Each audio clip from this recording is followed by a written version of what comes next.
Hello everyone. This is the 11th part of the story, Magical Journey in Harry Potter World. Chapter 41, Absolute Zero, Booming Business, and Professors Visiting. The time was last week of May, and the icy corridor was still as miserable as ever, at least for Quinn. He had thick winter clothing, safety goggles, plus Quinn had eaten foods that heated the body for dinner. Blood magic was keeping him alive in the killing cold. He had gotten better at using blood magic and could now remain in the icy vault for 30 minutes, and out of that time, he was perfectly comfortable for 20 minutes. Quinn stood in front of the snowflake icicle, using magic that he had been using for the past months. He had used it so many times that at this point, he could absent-mindedly perform ice transmutation and transfiguration on the snowflake icicle. Hands raised, channeling magic, Quinn changed the ice into vapor and tried to change the water vapor into magnesium but failed time and time again. Over time, he had gotten loads better at the transmutation part of the process and could change the entire snowflake into vapor. The problem was transfiguring the water vapor into magnesium. Quinn was just missing a single step. The moment the water vapor was in the state of flux, but at that moment, the mechanism would wrest away the control from him and change the water vapor back into ice.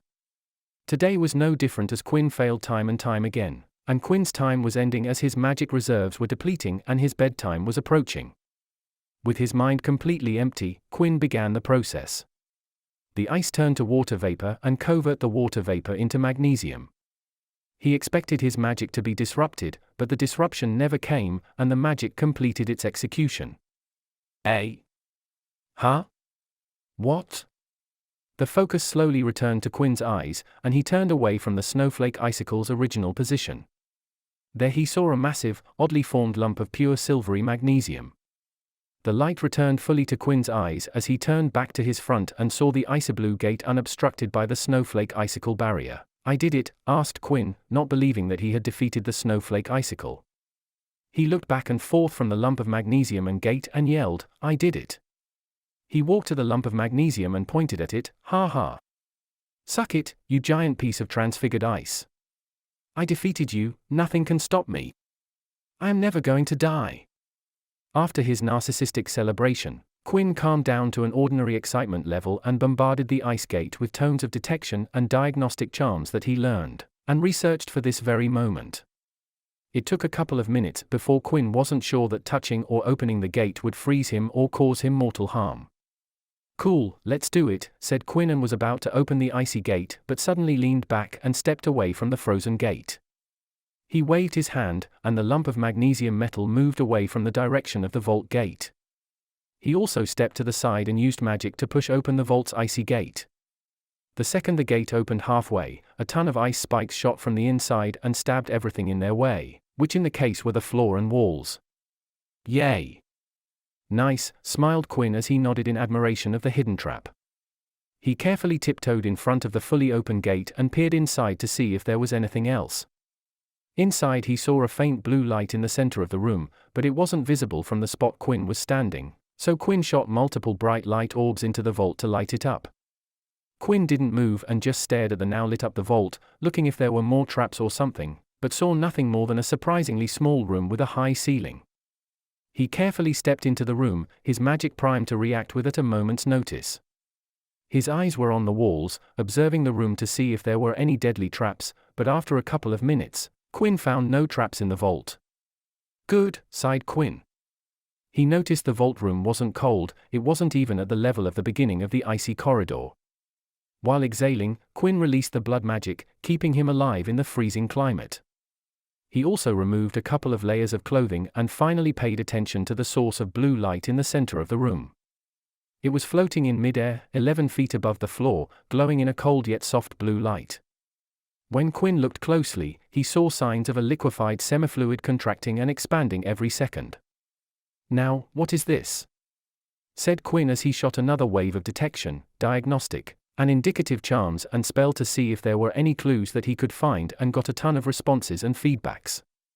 From the feedback of the spells, Quinn found responses that runes and charms laid into the walls, floor, and ceiling of the room. And while Quinn still had no idea about the origin of the blue semifluid in mid-air, he perfectly recognized the runes and the property of the charms spelled into the vault. He sat down on the floor and began fitting in all the runes and charms into places so that he could piece together a bigger picture, and find out how the mechanism outside worked and what was the blue semi-liquid.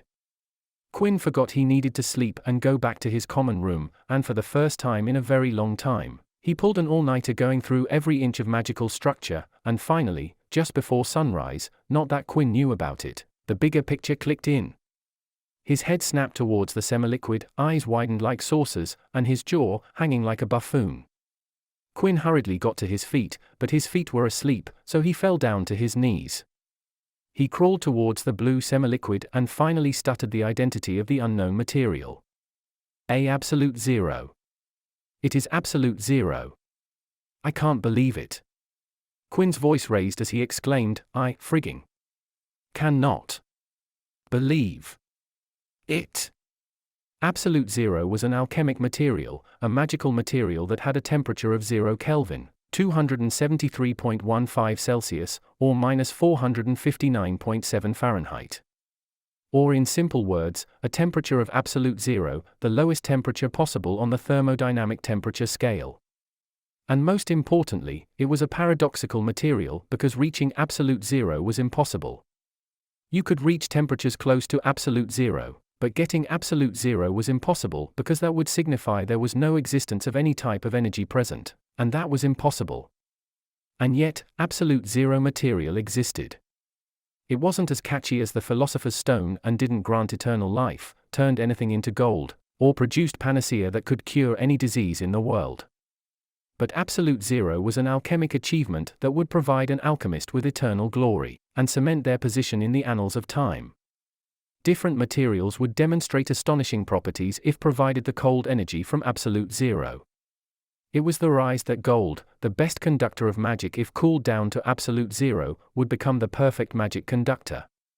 It would allow a flow of magic unprecedented by anything possible. Currently, there weren't any known existences of absolute zero material in the entire magical world. A magical marvel made possible with alchemy, murmured Quinn as he stared at the blue semi-liquid floating in the air. Quinn was just a novice alchemist and couldn't even imagine the process of creation of absolute zero, but he understood what it signified. He could appreciate the wondrous existence in front of him. He turned his eyes to the outside, finally understanding the mechanism that created the icy hell outside. The ice outside resulted from leaking some of the cold from the absolute zero to construct a defensive mechanism. The freezing hell that could kill people instantly was just a small leakage from the absolute zero. And the primary purpose of leaking cold energy to the outside was to keep the absolute zero stable, and the defensive mechanism was just an added benefit. Quinn looked at the absolute zero for a while before putting on the layers of clothes. He needed to exit the vault and go back to his common room. He gave the absolute zero a final look before sighing. Quinn understood the reason behind the runes and charms in the vault. They were keeping absolute zero contained in this vault because absolute zero was extremely dangerous. If Quinn released it from the bindings, the result would be far worse than the icy region outside. If kept uncontained, absolute zero would turn entire Hogwarts into a freezing hell far worse than the defensive mechanism keeping it in check. The temperatures would drop so low that even Quinn, with his blood magic, would die instantly. The defensive mechanism would seem like a paradise compared to the unchecked power of absolute zero. It would be the sure death of every living being in the vicinity. Quinn wasn't even sure that the ghosts would survive, their souls might die in the intense cold. Heck, it could possibly cool down the Earth's core before collapsing because of the intense heat. While Quinn understood the runes and charms, he couldn't replicate them to make a portable version for himself, and leaving absolute zero here was his own choice. So cold that even death might die, thought Quinn, feeling a little fear at the possible ramification, but his eyes showed a determination shine. One day. I will reach this level, one day, thought Quinn. Planning to thoroughly research the absolute zero to gain another level of insight into alchemy. Just before leaving, Quinn undid the transfiguration on the water vapor, and the moment the magic lifted, the gas instantly rushed to the gate and froze into the snowflake icicle. He once again focused on the snowflake icicle and turned it into water vapor, transfigured it into magnesium, and this time it went without a hitch. Phew, glad that wasn't a fluke, chuckled Quinn, not wanting to imagine how pissed he would be if he unlocked the icy vault at a fluke. Lifting the magic one last time, Quinn reset the defensive mechanism and finally walked away with a hop in his step, even though he was tired from pulling an all-nighter. Scene break. Next week was the end-of-year examinations, and that kept Quinn a little busy, but when Quinn looked at the buyer's sheet table, a smile parted his face. In the last 2 to 3 weeks, Quinn had a boatload of business. Hufflepuff, Gryffindor, and a part of Slytherin house students came in like a flood to buy Quinn's notes. The sudden realization that the examinations were near and the accompanying panic was a major boost to Quinn's business. The students came flooding in for copies of exam notes, and Quinn sold them like hotcakes. He even had to send for a reprint order so that he could keep up with the demand. Quinn was sure that in a year or two, he could fill up a tub with sickles. Laying down in a tub of money. Oh yeah, that would be cool, all right, had thought Quinn when he checked the total gains from the sales. Almost all of the students had jumped on the 50% discount and agreed to owe Quinn a favor. There were a few people who paid in full and didn't take the deduction. Like students from wealthy families didn't bother with the discount and bought the set in full. A few didn't want to owe Quinn a favor, so they either pooled money to buy an entire set or bought selected subjects.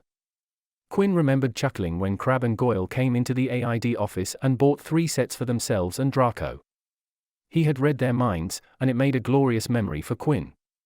The result was that in a few weeks, Quinn had amassed more influence than he had been able to in the past several months.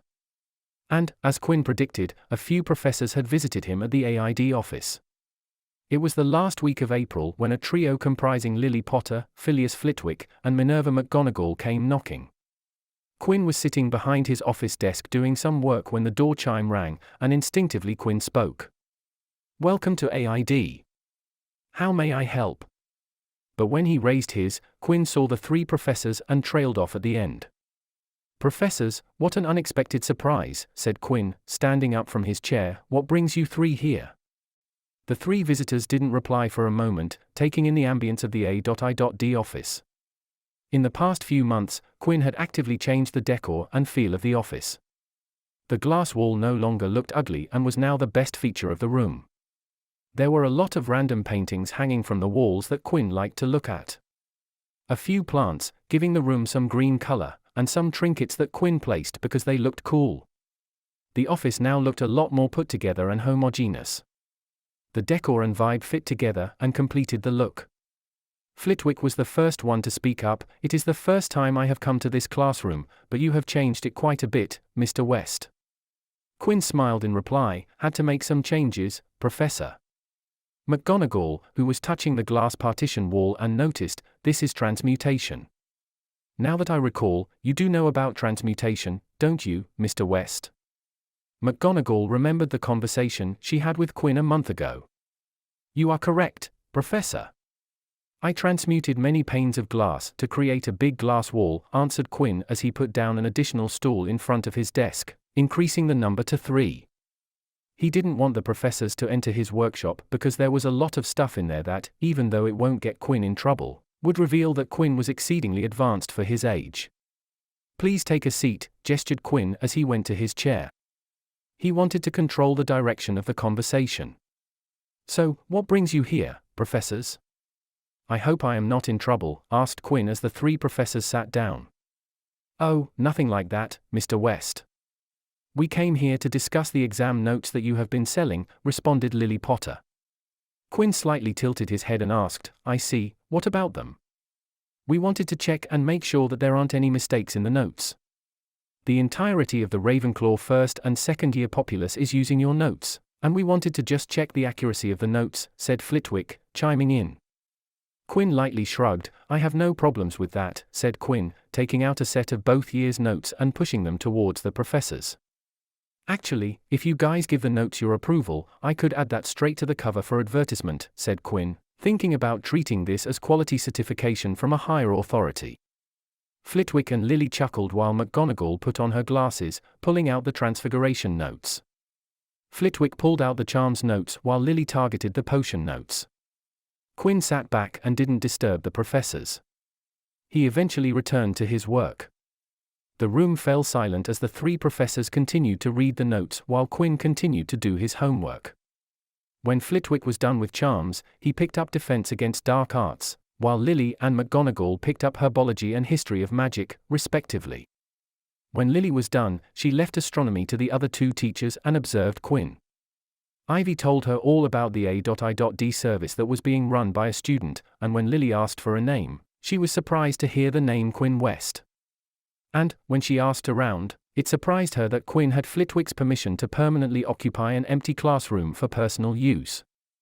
When Flitwick revealed that all Ravenclaw first and second years were using Quinn's notes, McGonagall had decided to assess the accuracy of the notes, and thus they were here. "Mr. West, what other services do you provide here?" asked Lily. Quinn looked up from his work and answered, "I work to fulfill any request that is asked of me. Bring me broken stuff, and I will fix it. Have a problem with homework, and I will help you with it." He looked at McGonagall, who looked up from the notes and assured her, "I don't do it for them, and neither do I let them copy from mine. I just tell them where to look for it." He returned to Lily and continued, "You need information about a topic, and I will research it for you. I also charm objects on request. My most popular requests for charm work are date items that guys ask me for Hogsmeade weekends," smiled Quinn. Quinn took out 3 cards from his desk and passed one to each of the professors. "Please do think of me when you have a problem that needs to be solved," said Quinn as he gave them the AID cards. Lily looked at the card and then asked, "Can I have a first-year set? I would like to buy one for my son." Quinn smiled, "Of course, Professor. That would be 2 galleons and 1 sickle," said Quinn, retrieving a fresh set for her. He didn't offer her a discount as he didn't want to raise suspicion. Lily smiled and pulled out the asked amount, and gave it to Quinn. "Please fill your name, subjects, and amount paid in sickles in this table," said Quinn, giving the buyer's list to Lily. Lily looked at the sheet of paper and was surprised to see so many names on the sheet. She followed the example of the person above her and filled all the slots. Finally, McGonagall closed the final notebook and declared, "There weren't any mistakes in your notes, Mr. West. These notebooks have been well thought of, they will be of great help. I will recommend these to students." Quinn's face lit up, and he grinned, "Thank you, Professor." She nodded, but then she looked at the glass wall and asked, "Mr. West, what is on the other side of the glass wall?" Quinn looked at the glass wall and casually answered, "Oh, I practice my magic on the other side." McGonagall nodded, looking away from the glass wall, and focused her attention on the office itself. After talking for a few minutes, the 3 teachers left the office, and Quinn leaned into his chair, breathing a sigh of relief. "Never thought I would give the professors my card," spoke Quinn. He paused before smiling, "Business is doing wonders, grandfather would be proud." Chapter 42, ending the school year on a positive note. The end-of-year exams were over, and Quinn was finally free from sitting for tests and giving last-minute lectures the entirety of Ravenclaw's second-year population. The downside of being the top scorer on exams and being nice to most of his housemates was that people came to him just before exams for help, so Quinn held up court in the Ravenclaw common room and took doubts and questions before every exam. Now, he sat in his workshop with a small stack of paper plus a manila folder sitting in front of him. The title on the manila folder read, Chapter, Vault 1, Temp. Quinn categorized this chapter under Project, Vaults. He had opened this project for the cursed vaults present in Hogwarts. If things went according to plan and he didn't face any unforeseen problems, this project would have 5 chapters correlating to the 5 cursed vaults present in Hogwarts. Quinn waved a hand over the manila folder, and the writing disappeared. Picking up his fountain pen, he changed the title on the manila folder. Chapter, Icy Vault. The once-named Vault 1 was now turned to Icy Vault. "Let's start," spoke Quinn, picking up a sheet from the stack and started transcribing all of his experience from his first interaction with Friar to this very day. The document had everything from how to find the wall on the 5th floor corridor, what charms and spells were used to detect the wall, and what were the exact responses wanted from the detection spells. Quinn wrote in detail about the methodology he used and referenced every technique he used to find the entrance to the icy corridor. Next, Quinn wrote about how to open the entrance to the icy corridor. He gave a detailed description of how to channel magic into the wall in a particular sequence so that wall would give way to the icy corridor. He explained how his method reacted and triggered the charms in the wall. The next part of the document detailed everything about the icy corridor. How the temperature increased as you walked deeper inside, recording the decreasing temperature at regular distances till the end of the corridor where an invisible barrier existed that separated the corridor from the icy vault region. The vault region was extensive as Quinn had to write about the temperature, the defensive mechanism, and the magic he has used. The blood magic was an essential part of the document report as it was the magic that kept a person alive in there, and without it or a suitable alternative, death was guaranteed. The subtopic in the report mentioned how Quinn used blood magic, and every traditional spell that allowed a person who used a magical focus to replicate his results. Quinn was sure that if he published the blood magic part of the document, he would gain fame in the magical community for using dark magic and the fascinating theory behind the blood magic application. The document continued by explaining the defense mechanism of the vault and went through every part of the rune, charm, transfiguration, and transmutation work that the mechanism employed to create the effects that the operation showed. There were pages upon pages on how every rune corresponded to the mechanism's function, how the charms operated to keep the system online, and working from the source energy provided by the absolute zero material locked in the vault. With the defensive mechanism came the method to open it and enter the vault. The section was filled with observations on ice and water properties, and how to perform transmutation and transfiguration on the snowflake icicle. Quinn theoretically explained the sublimation process of ice into water vapor and why he transfigured the gas into magnesium. Every tweak required to make the magic work and wrest the control from the defensive mechanism was mentioned. Quinn spun a perfect blend of theoretical and experimental observation to produce a result that worked 100% of the time. Finally, Quinn mentioned the center of it all, the absolute zero in the vault. Quinn didn't dive into details because first, he knew little about absolute zero and its alchemic properties, and second, Quinn was going to create another separate record for absolute zero. The presence of absolute zero near Quinn was a fortuitous encounter, and Quinn was going to research extensively. The observations and experimental records would be of extraordinary value in the magical research and alchemic community. There weren't any known instances of absolute zero in the current time, so any records from absolute zero would be groundbreaking. It took Quinn a week to complete the document under the Icy Vault chapter, and when he finished, Quinn had penned 78 pages worth of material. The last page of the report was Quinn's personal remarks about the entire experience. The exploration of the first cursed vault, which I have named the Icy Vault, was a long and arduous process. The experience challenged me time after time to find new methods to solve the numerous problems I faced. I spent months of my life working on the Icy Vault, but despite the difficulties I faced and the time I devoted to it, I am glad that I could experience it and would do it again if given a choice. I haven't even started to explore the mysteries of absolute zero, and yet I have learned so much. It started me on a new field of magic, blood magic. I will continue to learn more about this branch of magic. I thoroughly researched the elemental magic of ice and water to aid me in my progress. In the process, I learned so much that I can say that water and ice magic are my strongest suit. While working on the defensive mechanism, I gained another level of insight into transmutation and transfiguration. The resistance from the defensive mechanism forced me to optimize my magic usage. Now, my efficiency and skill in both these fields are on a different level. I would laugh at past me if he said that he was good at transfiguration and transmutation. Looking at the future, I figure that the remaining 4 vaults would also help me gain valuable experience and lead me to grow as a magic user. I look forward to the future in the hope that it would be eventful. Signing off. Quinn West.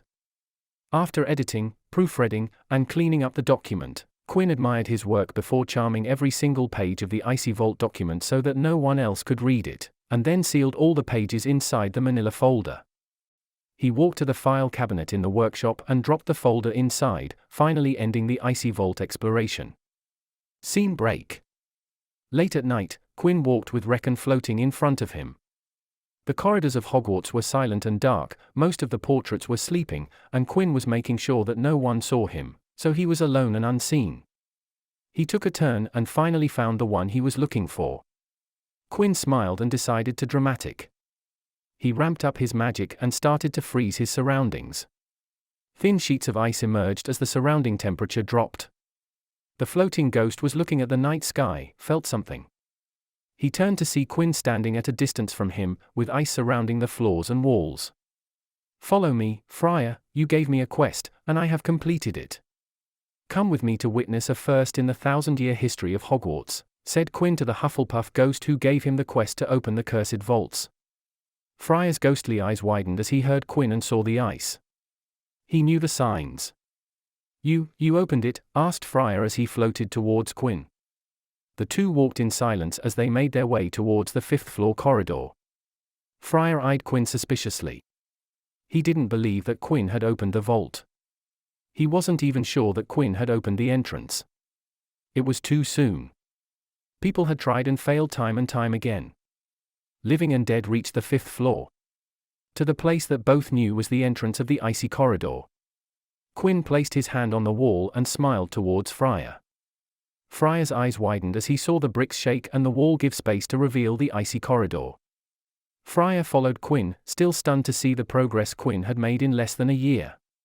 He had seen others take several years just to open this wall. "You know, this vault gave me a lot of problems. I almost died the first time I entered, and it was pure luck that I survived. My magic really came in clutch," said Quinn as he put on his usual cold clothing. Friar looked at Quinn and warned, "Are you sure that you opened the wall? It won't do any good from bragging. Don't enter there if you aren't ready. I have seen better men die by descending those steps." Quinn smirked as he repeated, "Better men? You must not have chosen them carefully. Let me show you how it is done." Friar stared as he saw glowing veins appeared on Quinn's face. "What is that magic?" questioned Friar, moving closer to Quinn, but stopped when he got closer to the steps. This is the answer," said Quinn as he descended the steps, entering the vault region. Friar watched, scared that Quinn would die, but his eyes widened as he saw Quinn turn around and raise his arms. "This is how it is done. I don't brag, Friar. Everything I saw I can do, I can deliver," laughed Quinn. Quinn turned on the spot and thrusted his hands towards the snowflake icicle. Friar looked away from Quinn and towards the vault gate. He saw the snowflake icicle shake. With every passing second, the trembles become more pronounced. Did he really accomplish it, though Friar, his faith in Quinn increasing? Friar's gasped when he saw the snowflake turn into water vapor, but it wasn't the end. He watched as the gas collected itself, and in mid-air, it turned into a lump of metal. The lump of metal fell to the floor with a thud. Quinn waved his hand, and the gate opened. Like usual, spears of ice came shooting out. "Be careful," yelled Friar, trying to warn Quinn. Quinn stood with his hands behind his back and watched the spears close on him, and the second they came near him, the spears turned into water, and the water parted. Not a single drop touched Quinn. Quinn turned to face Friar and smirked, "Well, do you believe me now?" Friar nodded as he stared at the blue light he could see in the vault. He pointed at it and asked, "What is that?" Quinn looked inside the vault and answered, "That is absolute zero." Friar looked at Quinn, confused, "What is that?" Quinn shook his head and spoke, "Don't worry about it. Just know that it is freezing. Much colder than where I am standing. It is the reason behind all the cold in the vault." Both stared at the blue light. The dead, because it was something that the ghost had wanted to see in a long time, but it took centuries, and now Friar had finally seen it. The living, because it reminded him of the time he spent here and the future of new findings. After a while, the pair left the icy corridor and went back to the 5th floor. Friar looked at Quinn and spoke, "I believe congratulations are in order." "Thank you," replied Quinn. "Now, let me tell you about the next vault," said Friar, but Quinn shook his head and said, "No." Friar frowned and asked, "What do you mean, no?" Quinn sighed and answered, "I spent a lot of time this year on this vault and would like a break. If you tell me the clue to the next one, I will end up thinking about it. So, for now, hold that clue. When I return next year, we will continue." Quinn didn't want to take on another vault clue and then spend his summer break contemplating on it. Friar watched Quinn before speaking, "All right. I respect your decision. I will give you the vault clue next year when you return." Scene break. After talking to Friar, Quinn spent a week going to sleep early and didn't break curfew. He just relaxed and read some books for light reading. And, in that week, one day, Quinn went to the Great Hall for breakfast.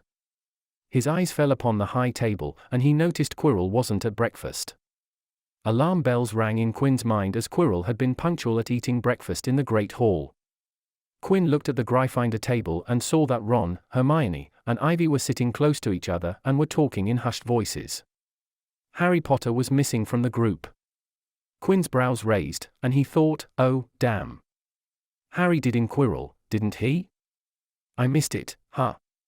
Quinn leaned onto the table and rested his upper body on it, arms crossed. Well, whatever, nothing to do with me, thought Quinn. He lost interest in the Philosopher's Stone after his failed attempt to get a look at it. He realized that even if he was present at Quirrell versus Harry, he wouldn't have been able to swipe the stone. In the books, Dumbledore had gotten there just when Harry had cremated Quirrell into ashes, and Quinn didn't want to take the risk of being there at that moment. He wasn't confident in hiding from Dumbledore. So, Quinn had given up on getting the Philosopher's Stone. But, I would have loved to meet Nicholas Flamel, thought Quinn. He was very jealous of Leah when she told him that Flamels gave an annual lecture at Beauxbatons, and she had gotten to talk to the alchemist and his wife during her school days. Quinn gave a last look to the Gryffindor table and thought, maybe I should go visit the hospital wing. Eddie looked at Quinn and asked, what is up with you? You have been weirdly loose and relaxed for the past few days. It is creeping me out. Quinn turned his face towards his roommate and raised his hand. His hand went behind Eddie's ear, and when he brought it back, he had a chocolate ball in his hand. Carmichael, you worked hard for the exams. You deserve sweets for breakfast. Go on, have this chocolate, said Quinn. Eddie took the chocolate from Quinn and exclaimed in awe, how do you that?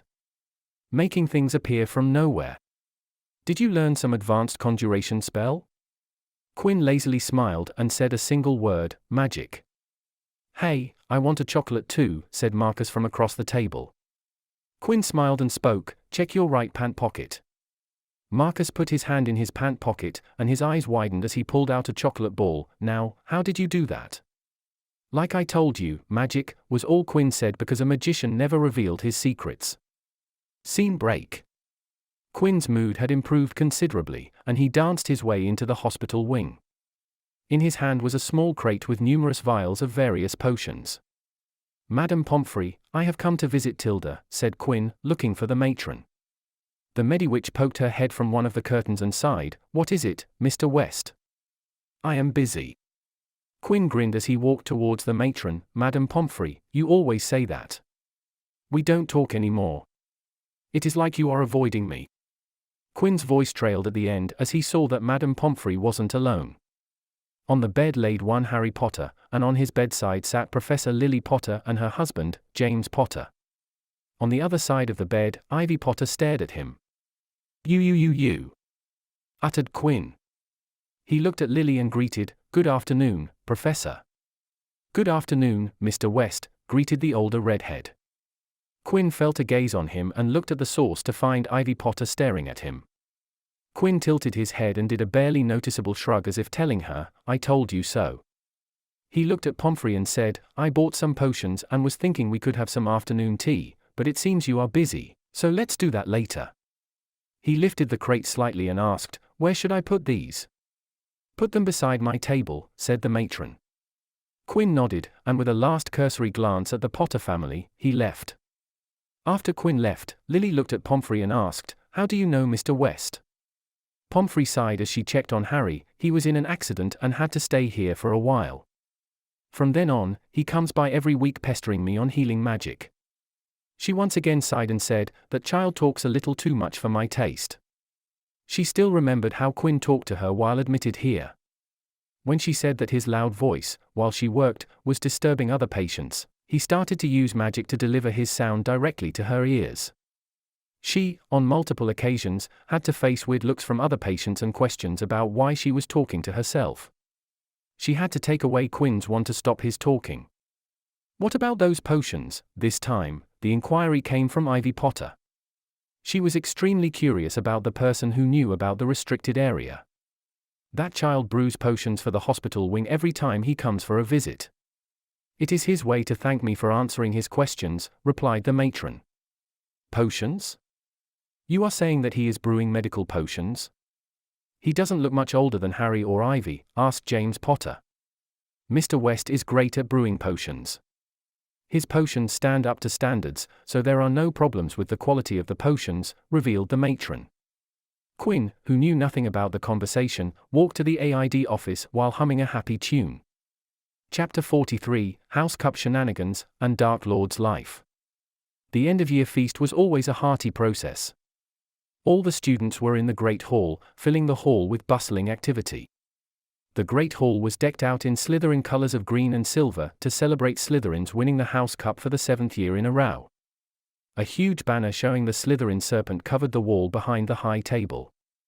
Quinn looked at the emerald green covering the hall and thought, I could change it to Ravenclaw colors, no one will ever know, no one.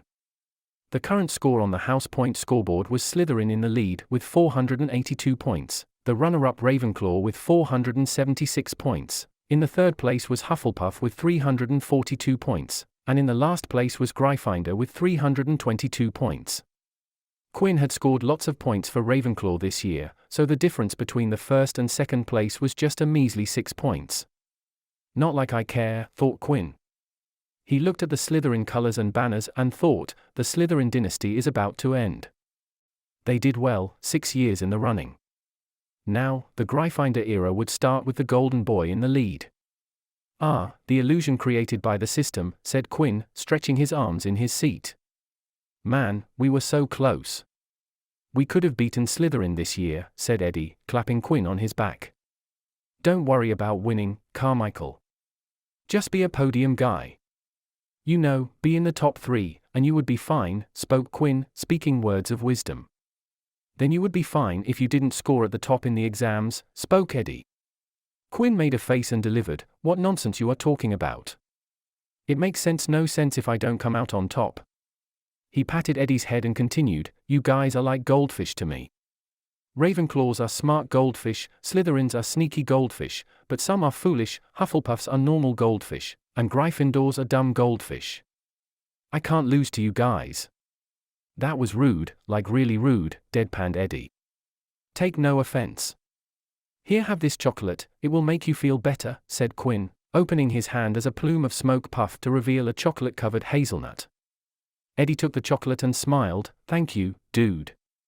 Quinn watched as Eddie ate the chocolate. Should I experiment with this? No. Right? Suddenly the hall became silent, and heads turned towards the Great Hall's gate. Quinn followed everyone and saw Harry Potter standing there with a wide grin on his face. Harry confidently walked to the Gryffindor table with confidence and strutting stride. Yeah, this Harry Potter is a different one, thought Quinn. He had observed Harry the entire school year, at least kept a wandering eye on him, and this one was confident, more outgoing, and didn't shy away from attention. The Great Hall once again bustled with activity after the sudden dip to silence. They were talking about the rumor that was circulating in the Hogwarts rumor mill. The story circulating was the Golden Quartet, Harry Potter, Ivy Potter, Hermione Granger, and Ronald Weasley stopped Quirinus Quirrell from stealing what was inside the restricted section of the 3rd floor. Students talked about wild stories about their adventure and bravery, all courtesy of the Weasley twins. They spun ridiculous stories, students being students believed everything they spewed in the rumor mill. Do you really think Ivy Potter killed a troll? Asked Marcus from across the table. She fought a troll during Halloween, so maybe she really did, said Eddie, giving in to the rumor. Quinn shook his head to himself. He had talked to his contacts in Gryffindor and found that Ivy Potter had taken the troll using the same method as during Halloween, bonking it over the head and knocking it out. It surprised Quinn that troll wasn't knocked out by Quirrell, another event that changed from the canon timeline. Dumbledore arrived moments later, and the babble died away. With another year gone, spoke Dumbledore cheerfully. And I must trouble you with an old man's wheezing waffle before we sink our teeth into our delicious feast. What a year it has been. Hopefully, your heads are all a little fuller than they were, you have the entire summer ahead to get them nice and empty before next year starts. He looked at the student body through his half-moon glasses and continued, now, as I understand it, the House Cup here needs awarding, and the points stand thus. Dumbledore listed off the points of each house, and a storm of cheering and stamping broke out from the Slytherin table. This year, the competition was extremely close. Ravenclaw House was just 6 points behind the reigning cup holder, Slytherin. A lot of community service made it possible for this close competition, announced Dumbledore. The entire Ravenclaw table cheered for Quinn, and he raised his hand to acknowledge the cheers. And I made a lot of money, laughed Quinn, but the claps and cheers drowned his voice. However, recent events must be taken into account, continued Dumbledore. The room went very still. The Slytherin's smiles faded a little. Ahem, said Dumbledore. I have a few last-minute points to dish out. Let me see. Yes. He cleared his throat and announced, first to Mr. Ronald Weasley. For the best played game of chess Hogwarts has seen in many years, I award Gryffindor House 40 points. Gryffindor cheers nearly raised the bewitched ceiling, the stars overhead seemed to quiver. Percy could be heard telling the other prefects, my brother, you know. My youngest brother. Got past McGonagall's giant chess set. Second to Ms. Ivy Potter, for showing bravery in the face of danger, to the defeater of trolls, I award Gryffindor House 40 points, said Dumbledore, looking at Ivy Potter. The redhead looked proud and embarrassed at the same time. Third, I award another 40 points to Ms. Hermione Granger for the use of cool logic in the face of fire. I award Gryffindor House 40 points. Hermione buried her face in her arms, and Gryffindor students were beside themselves. They were 120 points up. Third, to Mr. Harry Potter, said Dumbledore. The room went deadly quiet. For pure nerve and outstanding courage, I award Gryffindor House another 40 points. The din was deafening. Those who could add up while yelling themselves hoarse knew that Gryffindor now had 482 points, the same as Slytherin. They had tied for the House Cup, if only Dumbledore had given Harry just one more point. Dumbledore raised his hand. The room gradually fell silent. There are all kinds of courage, said Dumbledore, smiling. It takes a great deal of bravery to stand up to enemies and, more importantly, to friends. I, therefore, award 10 points to Mr. Neville Longbottom. Someone standing outside the Great Hall might well have thought some sort of explosion had taken place, so loud was the noise that erupted from the Gryffindor table. Harry, Ron, Ivy, and Hermione stood up to yell and cheer as Neville, white with shock, disappeared under a pile of people hugging him. He had never won so much as a point for Gryffindor before. In fact, he was usually the prime target of Snape's point deductions. Which means, Dumbledore called over the storm of applause, for even Ravenclaw and Hufflepuff were celebrating the downfall of Slytherin. We need a little change of decoration. In an instant, the green hangings became scarlet, and the silver became gold, the Slytherin serpent vanished, and a towering Gryffindor lion took its place. Snape was shaking Professor McGonagall's hand with a forced smile. Quinn, on the other hand, was laughing so hard that his sides hurt. The system is broken, he cackled. He looked over to the Slytherin table and saw the tragic and shocked faces at the sudden change of events. He felt joy seeing the Slytherin defeated by the system that they had exploited for 6 straight years. Snape had helped Slytherin with house points by offering them plenty of house points and cutting house points from the competition. Now, Dumbledore had injected Gryffindor with 170 points, giving them the House Cup. The broken system that kept Hogwarts students in check being exploited brought laughter to Quinn. His eyes caught the eyes of Daphne, and that made him stop laughing and start whistling cluelessly. The Slytherin blonde glared at the whistling fool with a scoff. Scene break. The day the students boarded the Hogwarts Express for returning home, all students except 5th and 7th year students got their exam results. Quinn looked at the sheet of parchment and casually looked over it. All OS showed on the report card with asterisks on every subject except potions and history of magic, showing that he scored over 100% on the tests. He created a dozen copies of his report card with the doubling charm and packed the original with his luggage. With report card day in Ravenclaw, he knew his year mates would want to see his results, so to avoid the whole interrogatory session, he made the copies to hand out. As he predicted, the moment he came down from his dorm room, second years surrounded him. Okay. Wait. You hooligans. Here, take these, and leave me alone, he handed the copies to the mindless second years. Oh, come on. How do you score more than 100%, asked one of them. Quinn lifted his hands and showed it to them, these hands have magic in them. Whatever they write turns to pure intellectual gold. Marietta Edgecombe raised her hand and asked, Quinn, I have a job for you. Quinn tilted his head. Now? She nodded and took out a sickle. Let me kick you, and I will give you this sickle. Quinn joined his hands in front of him and politely bowed. I would like to inform you we at A.I.D reserve our right to accept requests and would like to politely refuse this task. Edgecombe snorted and crossed her arms in amusements. Second year at Hogwarts was over, and Quinn was returning home. Scene break. Quinn got off the red train and looked around the platform. He saw the reporters scattered around. They were waiting for the Potters to come down from the train. Students needed to board the Hogwarts Express without exceptions to exit and enter Hogwarts. He didn't take a few steps, and a reporter stopped him. Why is he stopping me? Thought Quinn, puzzled at the situation. Hey little buddy, can you tell me something about Harry Potter? Asked the reporter. Of course, realized Quinn. Not wanting to entertain the reporter, Quinn pointed to his left and yelled, Look, Ivy Potter just came out of the train. When the reporter looked to the side, Quinn slipped by and letting the horde of deboarding students act as his camouflage. Quinn looked for the one who was picking him up and immediately found the person. It was Uncle Elliot, the West family butler. He still looked perfect, with not a single thing out of place. Clothes perfectly ironed, shoes polished, hair combed perfectly, and his patent kind expression on his face. Uncle Elliot! Quinn yelled, beaming as he hurried towards the older gentleman. Elliot looked towards the voice and smiled as he saw Quinn hurrying towards him. Young master. It has been too long, Uncle, said Quinn, hugging Elliot.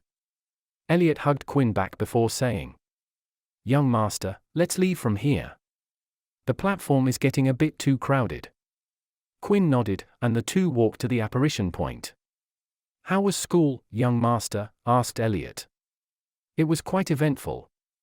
I learned a lot, and a lot of interesting stuff happened this year, answered Quinn.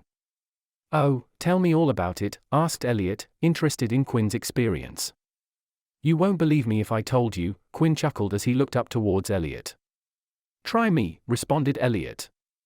Quinn smiled and asked, What do you know about the Philosopher's Stone? Scene break. When Rowena Ravenclaw's daughter, Helena, stole her mother's diadem, she hid it in an Albanian forest. The Bloody Baron came to the forest to retrieve her, but ended up killing her on impulse when she refused, and then himself in repentance. The diadem remained hidden for several centuries until Tom Marvolo Riddle discovered Helena was the Grey Lady, the house ghost of Ravenclaw, and managed to get the information about its resting place from her. He recovered it, murdered a peasant, and turned it into one of his Horcruxes. Following his downfall in 1981, Tom Riddle, now known as Lord Voldemort, fled to the forests in Albania in his weakened state. In 1991 he encountered Hogwarts School of Witchcraft and Wizardry's defense against the dark arts teacher, Professor Quirrell, who was looking for him so that he could at the very least try to capture him, or at best learn from him. However, Quirrell overestimated himself, and Voldemort completely overpowered the man, thus leaving Albania.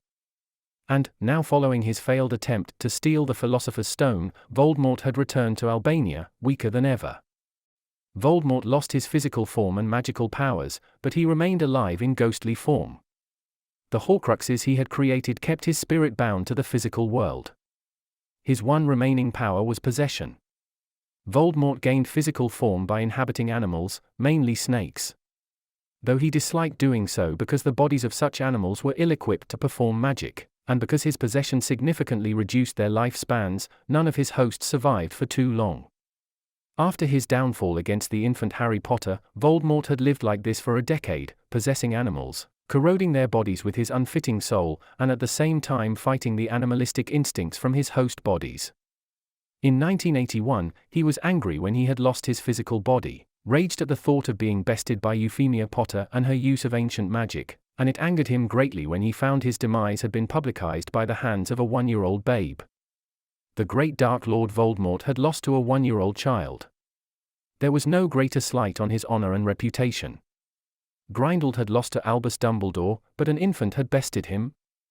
It made Voldemort's blood boil thinking about it. Quirinus Quirrell had made a voyage to Albania, where his foolish and gullible mind was vulnerable to Voldemort. He latched onto Quirrell's body and came back to England with him.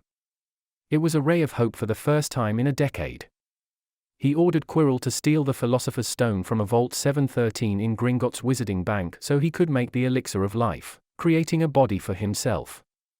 Voldemort discovered the stone had been removed earlier that same day, and through Quirrell's connections at Hogwarts, learned it was hidden at the school. It turned out that even a human's body wasn't resilient enough to host two souls and needed external help.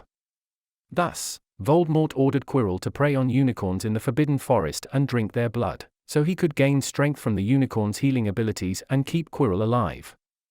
After an entire school year of trying to get to the stone, Voldemort ordered Quirrell to send a fake letter to Albus Dumbledore, asking him to go to the Ministry of Magic.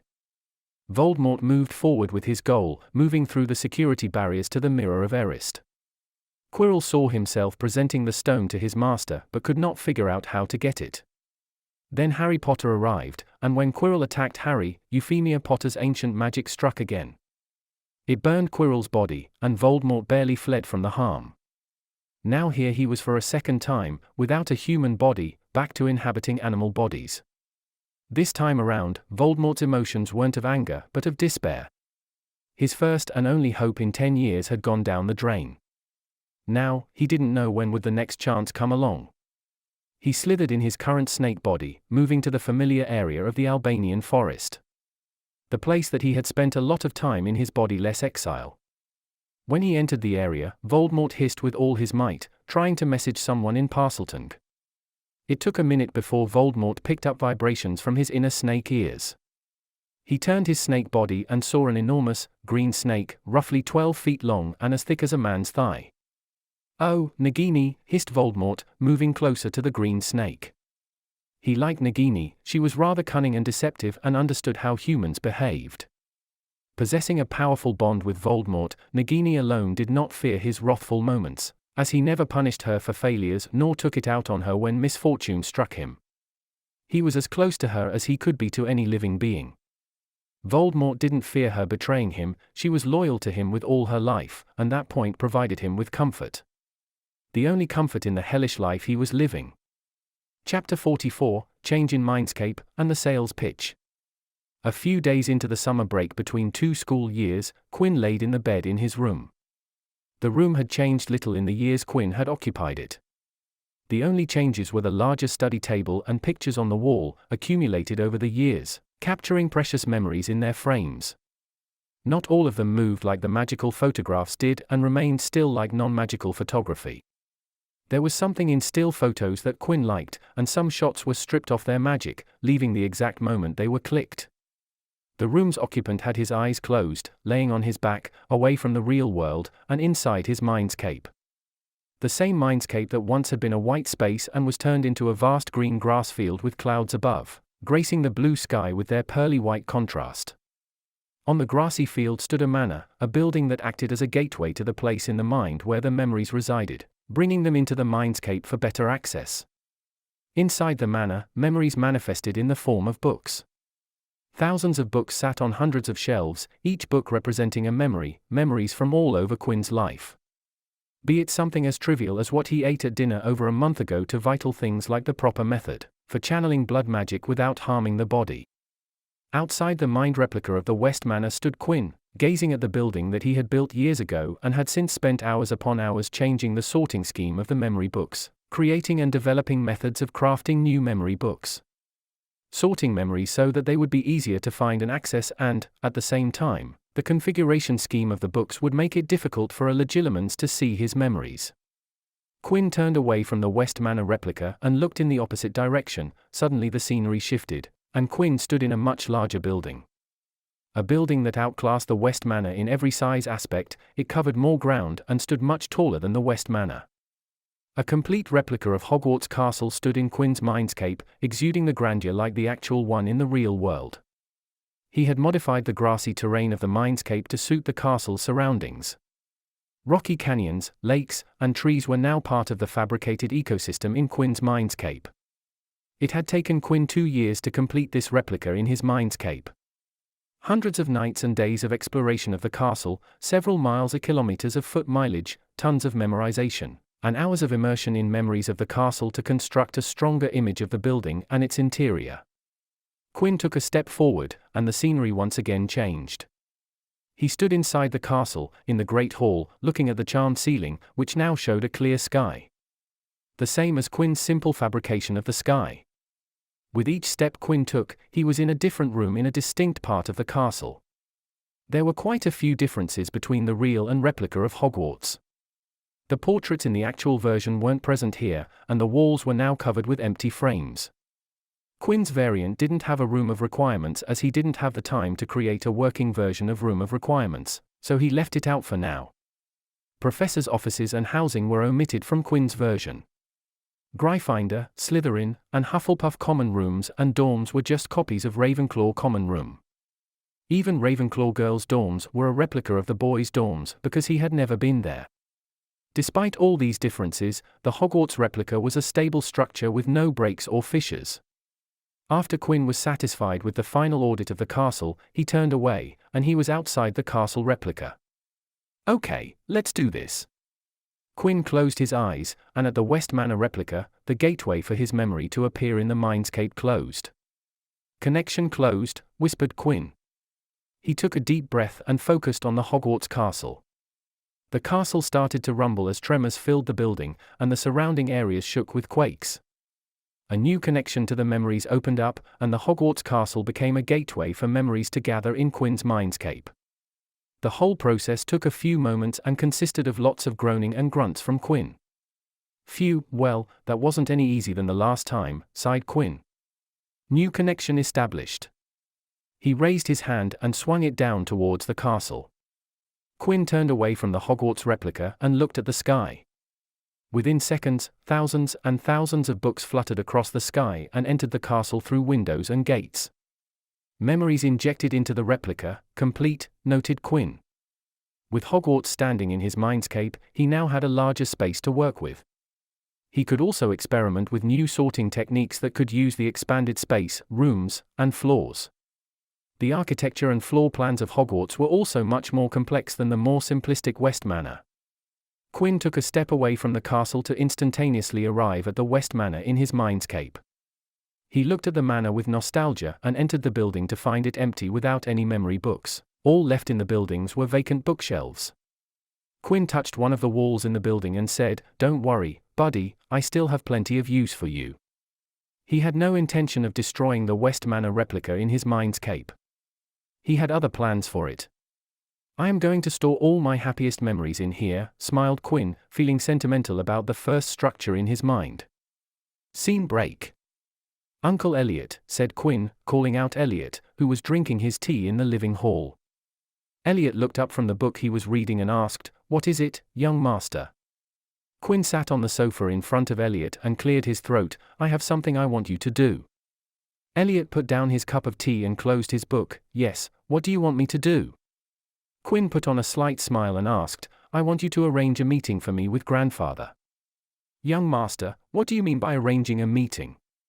"You can go and see your grandfather anytime you desire. He won't turn you away." Quinn's request greatly confused Elliot. He wasn't sure what Quinn was asking for from him. Quinn shook his head in response, "I don't want to meet my grandfather for a personal reason."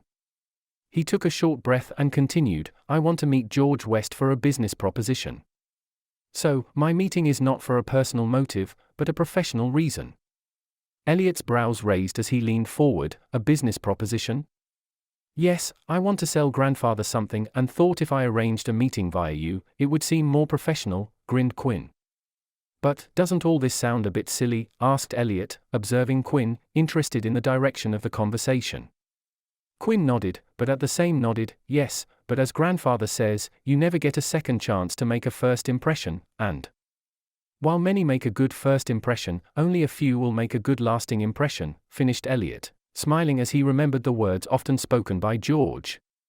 Quinn nodded and spoke, "If I do this, it will create an impression on grandfather, and it will help me out when I go and put my proposal out in front of him." Elliot stayed silent for a moment before saying, "All right, I will do it. I will set up a meeting with your grandfather." Quinn smiled, but Elliot continued, "But, if I am going to do this, I would have to know that what you are planning is worth it." Quinn paused listening to that and blinked in confusion. "What do you mean?" Elliot crossed his leg over the other and rested his hands on his lap. If we are taking this seriously, then by setting this meeting, I am vouching that you are a legit opportunity and not some waste of time. If I am going to use my name for this meeting, then I have to be sure that you are not wasting your grandfather's time. Quinn pursed his lips and asked, "All right, what do you want from me?" "Opportunity is a haughty lady who wastes no time with those who are unprepared," quoted Elliot, before continuing, "Before the meeting, we are going to clear out the kinks from your proposal." Quinn nodded. He could certainly use some help on this matter. "But before that, I have to hear your plan. I have to see what you are building on and if it is useful enough," said Elliot. Quinn nodded and revealed his idea.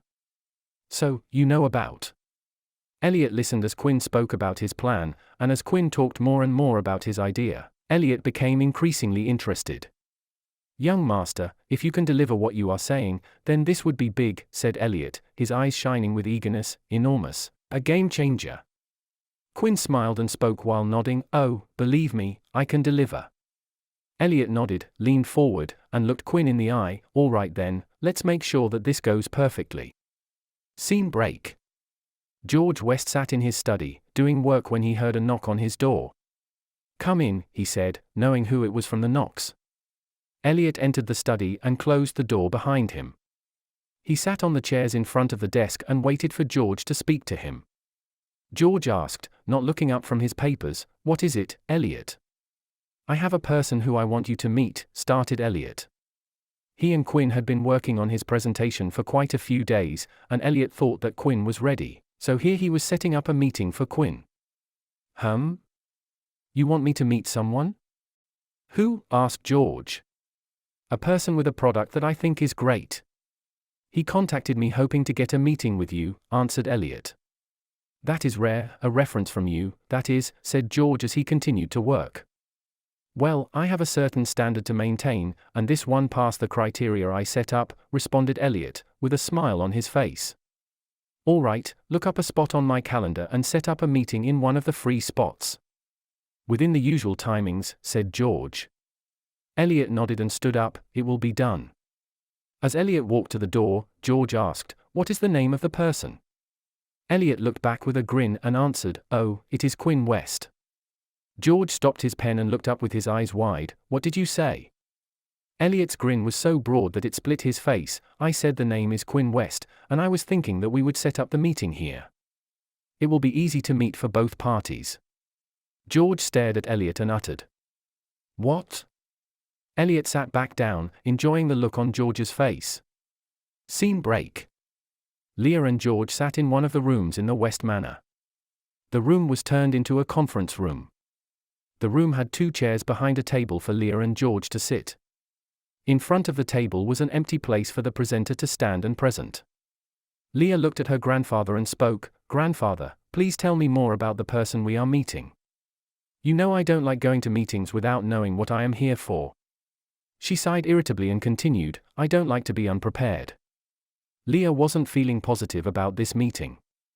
Her grandfather has called her while she wasn't in the country on brief notice and didn't give her an option to refuse. And he didn't tell her anything about the meeting.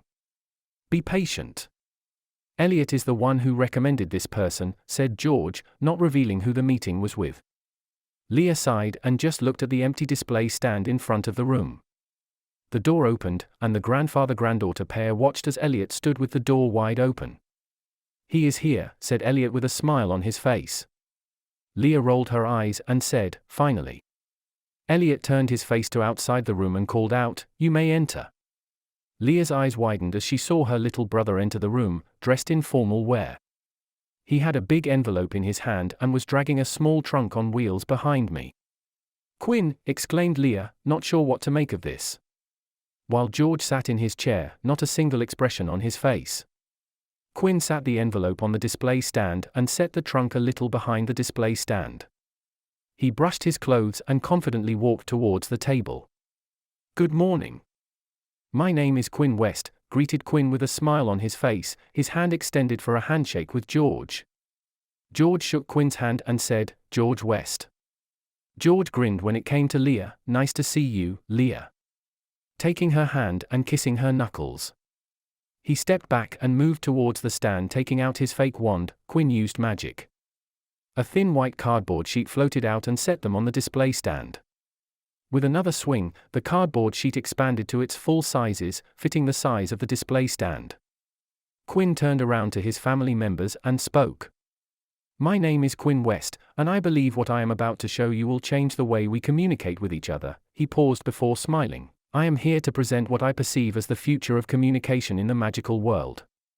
Something that will be conceived as a great change in the world." Quinn waved his fake wand, and a picture letter envelope appeared on the cardboard. "When we communicate with people who aren't close to us, we write and send them letters," said Quinn as the picture of the letter envelope shrunk and 2 stick figures appeared on the white. The letter went from one stick figure to the other, depicting that the mail was sent. "Now, how do we send that letter to another person? We use owls or eagles as the carrier of our message." As he said that, the cardboard went blank before an owl appeared on it clutching a letter in its claws, flapping its wings as if flying somewhere. Owls and other carrier birds have been in the magical society for centuries. We have been using these trained birds to deliver messages of trivial gossip to important documents for as long as we can remember. Quinn stared at George and Leah and asked, "But, is this the best we can do? We have the power of magic at our fingertips, and messenger bird is the best we can manage?"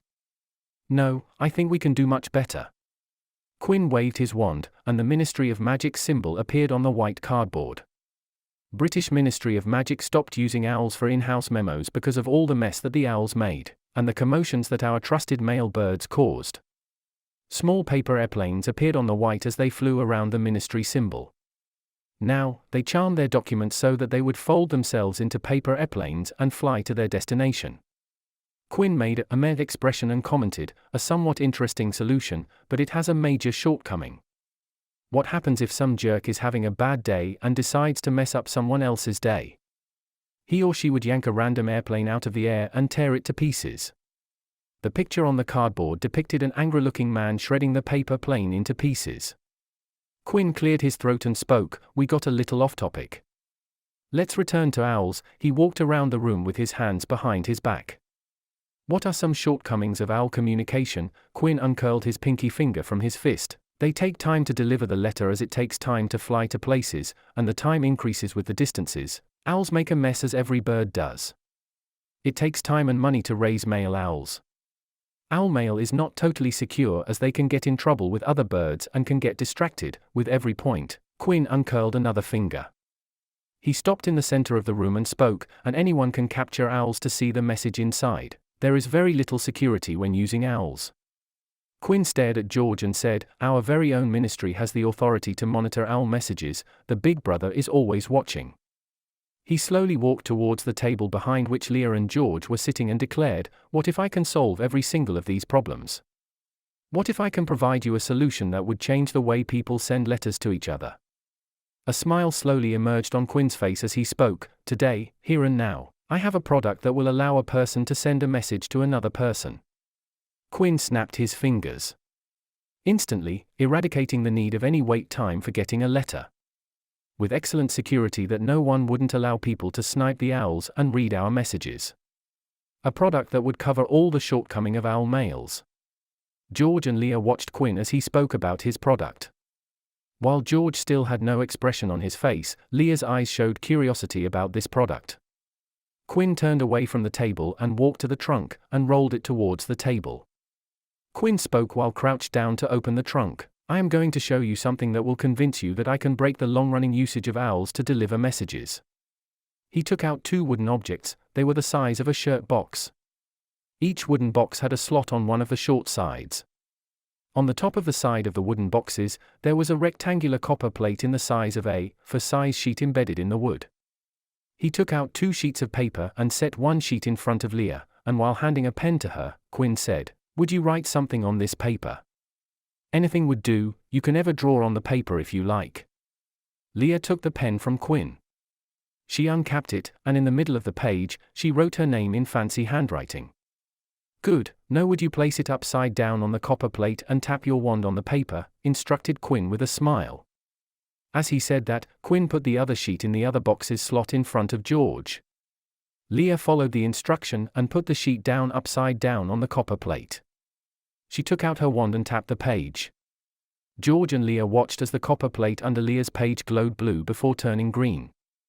On George's side, a blue light came from the paper slot before turning green.